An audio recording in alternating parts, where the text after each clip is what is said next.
வணக்கம். நித்யசுபம் சார்பில் உங்கள் நிஷா. இங்கு குறிப்பிடும் கணிப்புகள் அனைத்தும் பொதுவான ராசி மற்றும் லக்கணத்தை வைத்தே கணக்கிட்டுள்ளோம். உங்களது தனிப்பட்ட கணிப்பை எங்களது வலைத்தளத்தில் பெற்றுக்கொள்ளலாம். மேலும் எங்கள் வலைத்தளத்தில் ஜாத புத்தகம் பரிகாரங்களுடன் திருமண பொருத்தம், பெயர் பொருத்தம், ஜாதக கல் பொருத்தம் மற்றும் ஆஸ்ட்ரோ பொருட்கள் விற்பனைக்கு என பல வசதிகள் உள்ளது. வாங்கல் தலைப்பிற்கு செல்வோம். இந்த மாதம் உங்களுக்கு கலவையான பலன்களைத் தரும். 10ஆம் வீட்டுக்கு அதிபதியான சுக்கிரனும் 8ஆம் வீட்டில் ராகுவும் சூரியனும் இருப்பது போல் மாதத் தொடக்கத்தில் மோசமான மனநிலையில் இருப்பார். இதன் விளைவாக பணியிடத்தில் ஏற்றத்தாழ்வுகள் ஏற்படும். நீங்கள் புறக்கணிக்கப்படுவீர்கள், உங்கள் வேலை கவனிக்கப்படாமல் போகும். இது உங்கள் மனதை கிளர்ச்சியடையச் செய்து உங்கள் வேலையில் கவனத்தை இழக்கச் செய்யலாம். மாதத்தின் முற்பகுதியில் 7வது வீட்டில் சனியும் செவ்வாயும் இருப்பதால் உங்களுக்கும் உங்கள் வணிக கூட்டாளருக்கும் இடையே பதட்டங்கள் அதிகரிக்கும் மற்றும் உங்கள் வணிகத்தில் தாக்கத்தை ஏற்படுத்தலாம். நீங்கள் ஒரு தனி வணிகத்தை நடத்தினால் உங்கள் நிறுவனத்தை கடின உழைப்பு மற்றும் தொழில்நுட்பத்துடன் முன்னேற்ற முடியும். நீங்கள் நல்ல வருமானம் ஈட்ட முடியும் மற்றும் உங்கள் நிறுவனத்தின் வளர்ச்சியை பார்க்க முடியும். 5ஆம் வீட்டுக்கு அதிபதியான குரு 9ஆம் வீட்டில் அமர்ந்து 5ஆம் வீட்டை பார்ப்பதால் கற்றல் உணர்வைத் தருகிறார். நீங்கள் தொடர்ந்து படிக்கவும் புதிய விஷயங்களை கற்றுக்கொள்ளவும் விரும்புகிறீர்கள்.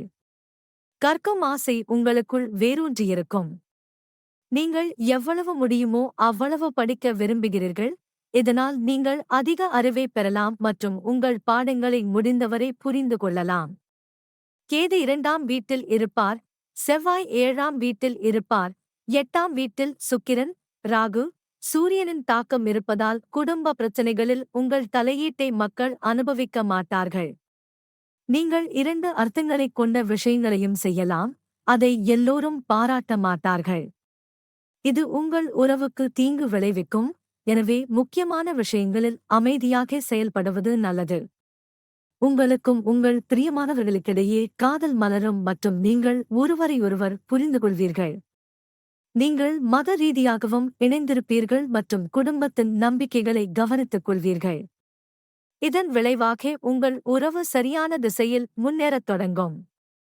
உங்கள் அன்புக்குரியவர்களிடம் உங்கள் உண்மையான உணர்வுகளைச் சொல்வதைத் தள்ளிப் போடாதீர்கள், ஏனென்றால் அவர்கள் உங்கள் வார்த்தைகளை தவறாக புரிந்து கொள்ளக்கூடும். 7வது வீட்டில் செவ்வாயும் சனியும் மாதத் தொடக்கத்தில் குடும்ப வாழ்க்கையில் உராய்வை ஏற்படுத்தும். இது உங்கள் வாழ்க்கைத் துணையின் ஆரோக்கியத்தை பாதிப்பதோடு மட்டுமல்லாமல் உங்கள் நடத்தைக்கும் உங்கள் உறவுக்கும் இடையில் பதற்றத்தை அதிகரிக்கும் மற்றும் வெளிப்படையான அச்சம் உள்ளது. சுக்கிரன், ராகு மற்றும் சூரியன் 8வது வீட்டில் உங்கள் தேவையற்ற செலவுகளை ஊக்குவிக்கிறார்கள். நிதி நிலைமை மோசமடையச் செய்யும் சில மறைமுக கட்டணங்களுடன் உங்கள் செலவுகள் மிக விரைவாகவும் விலை உயர்ந்ததாகவும் இருக்கும் என்று கணித்துள்ளது.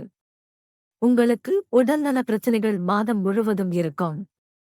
உங்கள் ஆரோக்கியத்திற்கான முழு பொறுப்பையும் நீங்கள் ஏற்க வேண்டும்.